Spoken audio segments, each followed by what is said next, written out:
It was a quiet evening in the city. Cars moved fast, lights flashed on the tall buildings, and people were busy chasing their dreams.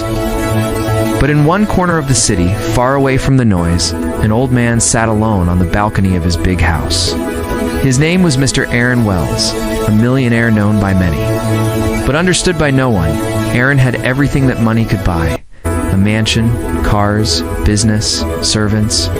Yet, he had no one to share a meal with, no one to talk to. The only sound in his house was the ticking of the clock and the slow beating of his tired heart.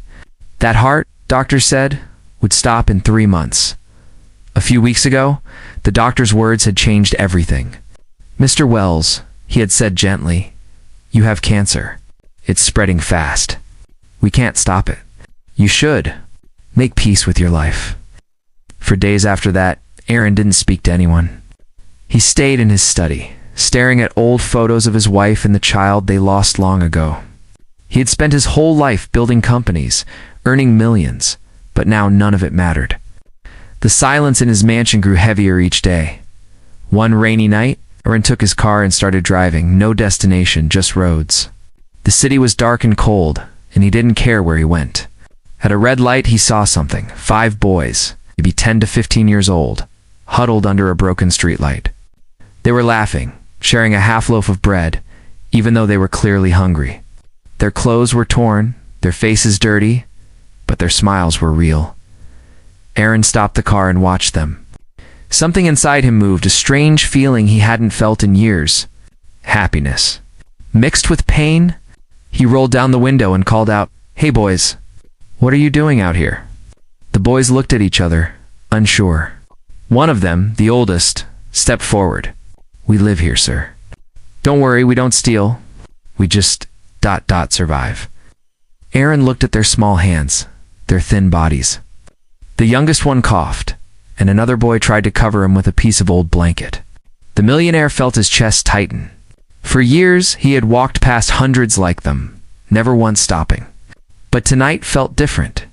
Maybe because he had nothing to lose anymore. He asked them their names. "Sam, Leo, Max, Danny, and little Ben," said the oldest. "Where are your parents?" Aaron asked. The boy looked away. "Gone," he whispered. "All gone." Aaron didn't know what came over him. He opened the car door and said, "Come with me. I'll give you food and a place to sleep tonight." The boys hesitated. They had met many rich men before. Most treated them like trash. They didn't trust easily. But hunger was stronger than fear. Slowly, they followed him. When they reached the mansion, their eyes widened. It was like a castle, but it felt cold. No laughter, no warmth. The servants were shocked to see street boys entering the house. "Sir, are you sure?" one of them asked. Aaron only nodded. "Prepare dinner for them, and make 5 rooms ready." That night, the boys ate more food than they had in months. Aaron watched silently as they laughed, argued, and teased each other. For the first time in years, his house felt alive again. When everyone slept, Aaron sat alone by the window, looking at the stars. He thought about the doctor's words. 3 months. He smiled sadly. Maybe, just maybe, these boys were sent by life to give his last days some meaning. But the next morning, when the news spread that a millionaire had adopted 5 street boys, the city laughed. "They'll rob him. He's gone crazy? What's he thinking? He's dying anyway." People laughed. But they didn't know the truth. Aaron Wells had a plan, one that would change not only those boys' lives, but the whole city. The news spread like fire. A dying millionaire adopting 5 street boys. The city couldn't stop talking. Some laughed, some judged, and some waited for the day the boys would steal and run away. But inside the big mansion, things were very different. For the first time in years, Mr. Aaron Wells woke up early. The sound of laughter echoed through the halls, plates clinking, feet running, voices calling. He smiled as he heard little Ben shouting, "Who took my bread?" and Max replying, "You ate it last night, dummy." Aaron walked down the stairs slowly. The boys stopped and stared at him. He wasn't used to being around people anymore, and they weren't used to being in a house this clean. For a moment, there was silence. Then Aaron said softly, "Good morning." "Good morning, sir," they replied together, almost like a choir. He sat at the long dining table and watched them eat. There was no greed in their eyes, only excitement, the kind that comes when you taste safety for the first time.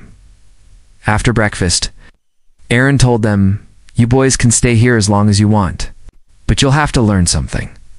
No one gets a free life." The boys looked confused. "Leo," the smart one asked. "Learn what, sir?" Aaron smiled. "How to live better than I did. The lessons begin." The lessons begin each day became a new chapter into a school of life. He taught them how to read, write, and speak politely. The boys sat in his study, where old books covered the walls. They learned about history, business, and kindness.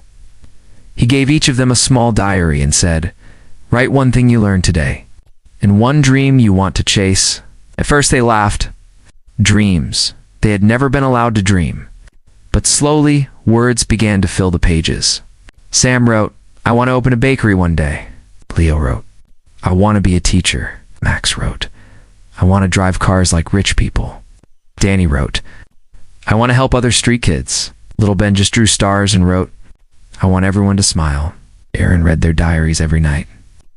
Sometimes he cried quietly, sometimes he smiled like a proud father, but outside the mansion, people still mocked him. The newspapers called him the Mad Millionaire. His business partners thought he was losing his mind. "Why waste your last days on street kids?" they said. Aaron replied, "Because I wasted my first 60 years on money." The shadow of time weeks passed. Aaron felt weaker. The medicine wasn't helping much, but he hid the pain behind his calm smile. He didn't want the boys to know. One night, as he coughed into a handkerchief, he saw a red stain, blood. He looked at it quietly, then put it away. "Not yet," he whispered. The next morning, he gathered the boys in the living room. "Today," he said, "we're going out." The boys gasped. They hadn't gone out together since the day they arrived. Aaron took them to the same street where he first saw them. The broken streetlights still stood there. He parked the car and stepped out slowly. "Do you remember this place?" he asked. "Yes," said Sam. "This is where you found us." Aaron nodded. "And this is where I found myself." He handed each of them a small envelope. Inside was a photo, the first family photo they had taken in the mansion. Under it, he had written, "Never forget where you came from, but never stop walking toward where you want to go." The boys stood in silence. Even the wind felt still. For the first time, they realized how much he loved them. As they drove back, little Ben whispered, "Sir, are you going to die?" Aaron smiled gently. "Someday, yes. But not before I teach you one last lesson." No one spoke after that. The road ahead seemed endless, but somewhere deep inside, they all felt it. The story had only just begun. The mansion that was once silent now echoed with laughter, music, and dreams. Every morning began with voices calling, "Sir, breakfast is ready," and ended with the boys sitting around the fireplace, listening to Aaron's stories about life, success, and mistakes. But beyond those walls, not everyone was happy. People in the city had begun to whisper louder and crueler than, "Before he's too old to take care of them. Now he's only doing this for attention. Those boys will rob him one day." The gossip reached the ears of a woman named Clara Hudson, a social worker known for her strictness. She had seen many rich people pretend to help the poor for fame. When she heard about Aaron Wells, she decided to visit his mansion herself. The visit one morning, a black car stopped at the mansion's gate. The boys were playing football on the lawn when a lady in a gray suit stepped out, holding a clipboard. Her sharp eyes moved from the boys to the house. "Good morning," she said firmly. "I'm Clara Hudson from the City Child Welfare Department. I need to speak with Mr. Wells." The boys froze. Sam quickly ran inside. "Sir, someone's here for you," he said, his voice nervous. Aaron came out slowly, leaning on his cane. "Good morning, Miss Hudson. How can I help you?" She looked him up and down. Old, tired, but kind-eyed. Mr. Wells, I've received reports that you have taken custody of 5 minors without legal process. Is that true? Aaron nodded calmly.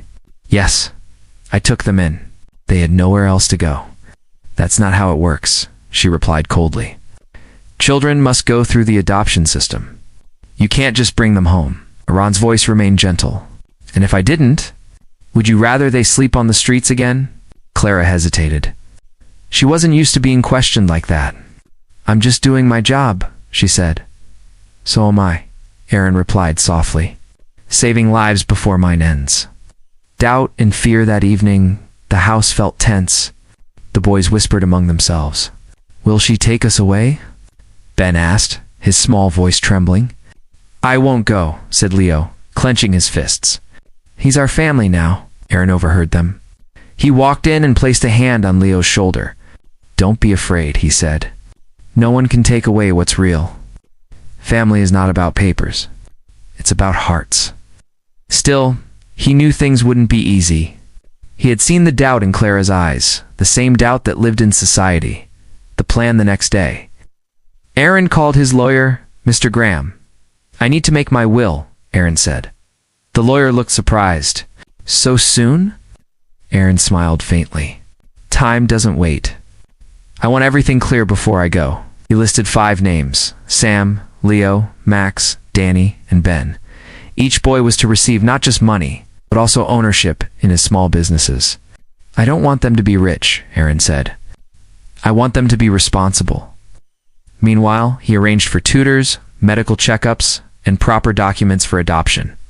It took days of work, signatures, and meetings.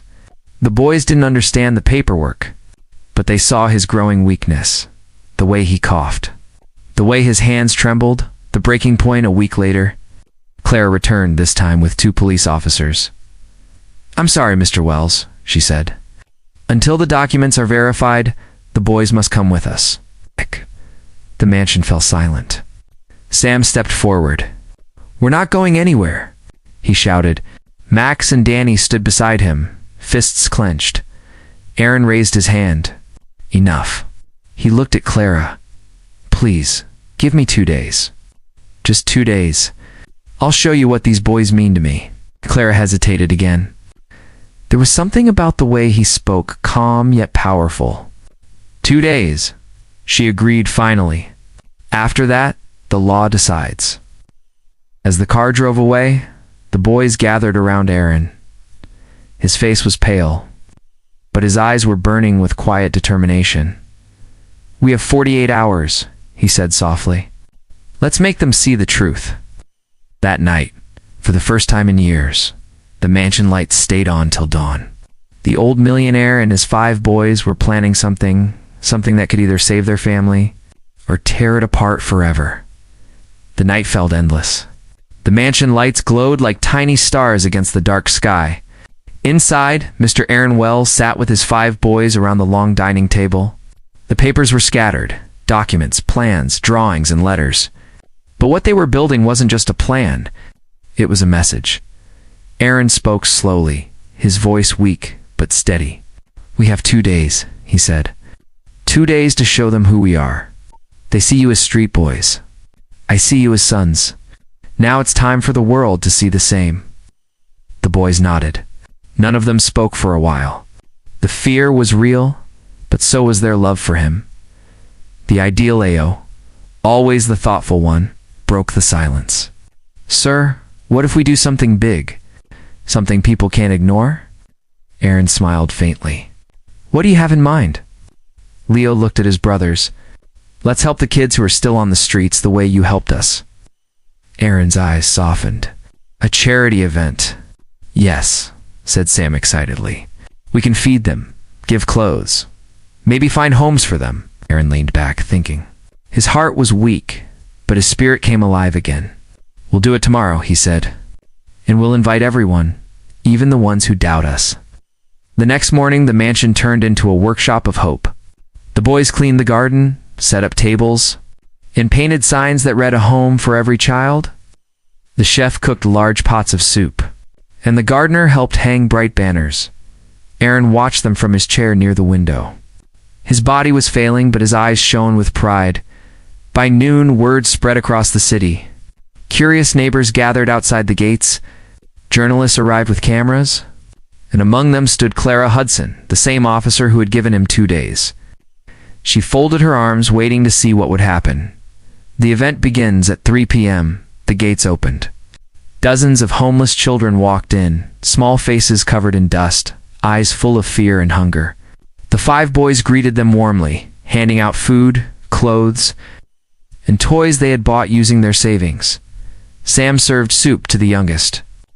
Leo helped a boy write his name for the first time. Max played music from an old speaker. Danny told stories. And little Ben ran around, giving every child a hug. Aaron sat quietly in his chair, watching. His heart felt full. Clara moved closer, observing everything. "You trained them well," she said. Aaron smiled. "I didn't train them, Ms. Hudson. I only gave them a chance. They did the rest." The breaking moment, then something unexpected happened. A reporter shouted from the crowd, "Mr. Wells, people say you're doing this to look good before you die. Is that true?" The garden fell silent. Cameras pointed toward him. Aaron took a deep breath and looked straight at the reporter. "I am dying," he said softly. 3 months, maybe less. But if helping others makes me look good, then yes, let me look good until my last breath." The crowd stayed quiet. Even Clara looked down. He continued, "Money built this house, but these boys gave it a heart. They are not my charity. They are my second chance to be human." Tears filled many eyes, even those who had come to judge.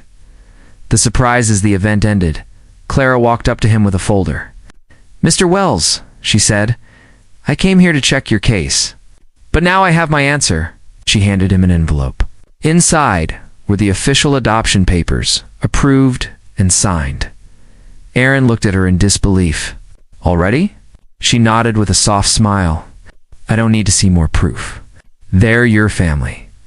The boys gathered around, hugging him tightly. The cameras clicked, capturing the moment that would appear on every front page the next morning.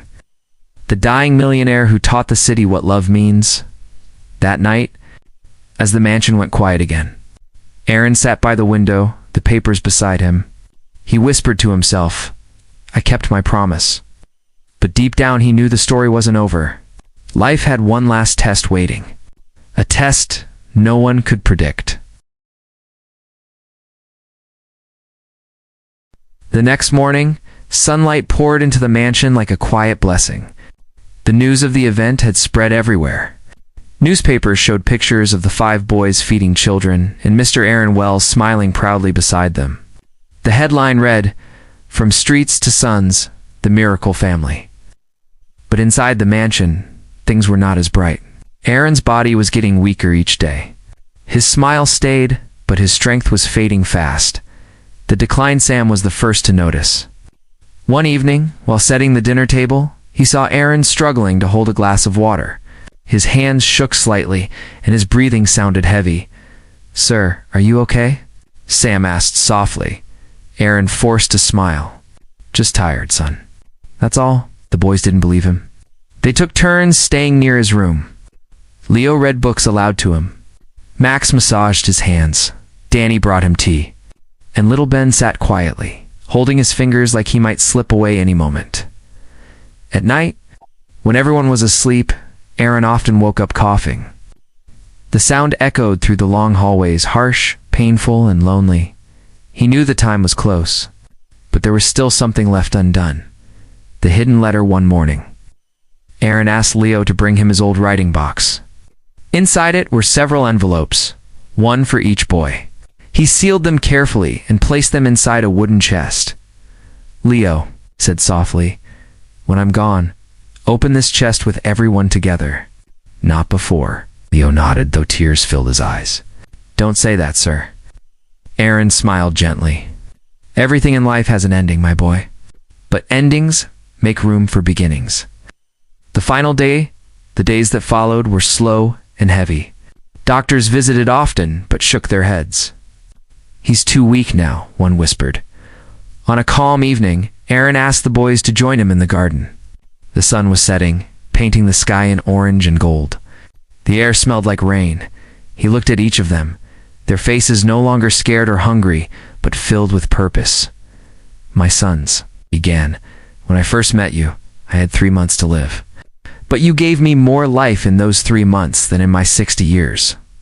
I don't know how much time I have left, but I want you to promise me one thing." "What promise, sir?" asked Danny, his voice breaking. "Promise me that you will never go back to the streets. Not with your feet, not with your hearts. The world will test you, people will doubt you, but love will guide you. Always choose kindness." They all nodded, holding back tears. As the wind blew softly, little Ben placed a small paper crown on Aaron's head. "You're our king," he said. Aaron laughed weakly. "Then you must be my princess." That night, rain began to fall. The boy stayed by his bed. Aaron lay peacefully, his eyes half open, whispering something they couldn't understand. Then slowly, his breathing grew quiet and stopped. The mansion fell silent once again, but this time it was the silence of love, not loneliness. The reading a week later, after the funeral, Leo remembered the wooden chest. The boys gathered in the study where Aaron used to teach them. Their eyes were red, but their hearts were steady. Inside the chest were 5 letters, each with a name. Leo read them one by one. To Sam, keep feeding people. You turn hunger into hope. To Leo, teach wisdom. You turn knowledge into power. To Max, keep moving. You turn dreams into motion. To Danny, lead with kindness. You turn pain into strength. To Ben, keep smiling. You turn sorrow into sunshine. At the bottom of the box was one last letter addressed to all of them. My sons, I am not leaving you. I live in every good thing you do. Remember, wealth is not money. It is love shared. Build the life I never had, and make this mansion a home for every child without one. Out. The boys sat in silence. Then Leo whispered, We will, sir. We promise. That night, the lights of the mansion turned on again, not for a dying man, but for a dream reborn. The 5 boys were no longer the lost children of the street. They were now the keepers of Aaron Wells. Legacy, the proof that love can outlive even death. A year had passed since the day Mr. Aaron Wells took his final breath. The mansion, once a silent symbol of wealth, had changed completely. It was now filled with laughter, music, and footsteps of children. A new board stood at the gate that read, The Wells Home of Hope for every child who deserves a family. A new beginning. The 5 boys, now young men, ran the home together. Sam was in charge of the kitchen. Every morning, the smell of fresh bread and warm soup filled the air. He taught the children how to cook, saying, Food made with love tastes better. Leo became the teacher. In the same study where Aaron once sat, he taught reading, writing, and dreams. The children called him Sir Leo, but he always smiled and said, Just Leo, please. I'm still learning too. Max looked after the vehicles and the deliveries. He had learned driving from Aaron's chauffeur and now used the mansion's old cars to collect donations from across the city. Danny handled the accounts and records. He kept the charity running honestly, refusing bribes or shortcuts. Mr. Wells didn't save us for us to become like those who forgot kindness. He'd say, and little Ben, now taller, still cheerful, was the heart of the home. He greeted every new child with a hug and whispered the same words every time. You're safe now. The world changes. People who once laughed at Aaron's decision now spoke his name with respect. The city council gave awards to the Wells home. News reporters often visited to cover the inspiring story of the 5 brothers. Even Clara Hudson, the social worker who had once doubted Aaron, became their greatest supporter. She visited often, bringing new children who needed homes. You boys proved me wrong, she said once, with tears in her eyes, and I've never been happier to be wrong. But the real change wasn't in the awards or recognition, it was in the faces of the children. Those who came frightened and hungry now laughed freely, went to school, called the mansion home. The mystery donation. One rainy morning, a courier arrived with a sealed brown envelope. It had no return address, only the words, For the Wells boys. Danny opened it carefully. Inside was a letter and a bank check worth a huge amount, enough to build 2 more homes. The letter read, You don't know me, but years ago Mr. Wells helped me when I was lost. I promised him that one day I would give back. I see his dream living through you. Use this to spread his love further. A friend. The boys looked at each other in silence. It felt like Aaron himself was still guiding them, still watching. The last surprise months later during the annual Home of Hope Day. The boys invited all donors, officials, and children to celebrate. The main hall was decorated with lights and photos of Aaron Wells. Leo stepped on stage to give a speech. His voice trembled at first, then grew stronger. We were 5 lost boys once. Mr. Wells didn't just give us a house, he gave us a reason to live. Today, over 100 children call this place home. This is his true wealth. Not gold, not cars, not business. But love that never ends. As the crowd clapped, a small girl came running to Leo and handed him a folded piece of paper. Uncle Max told me to give this to you, she said. Leo opened it. Inside was an old photograph. It showed Aaron sitting with the 5 boys under the broken streetlight where they first met. On the back, in Aaron's handwriting, were 6 simple words. You were my miracle all along. Tears filled everyone's eyes. Sam whispered, He never really left, did he? Leo smiled softly. No, he said. He just moved into all our hearts. The eternal light that night, when everyone had gone to sleep, the 5 brothers walked out to the garden. The mansion stood glowing under the moonlight. They looked up at the stars, the same stars Aaron used to watch, and lit 5 lanterns. As they rose into the sky, Leo said, For him, Sam added, For love. Ben smiled. For every child still waiting, lanterns floated higher and higher until they disappeared among the stars, leaving behind the light of a promise kept, and so, the story of the dying millionaire didn't end with his death. It lived on in 5 boys, 100 children, and a mansion that became a home where no child would ever cry alone again.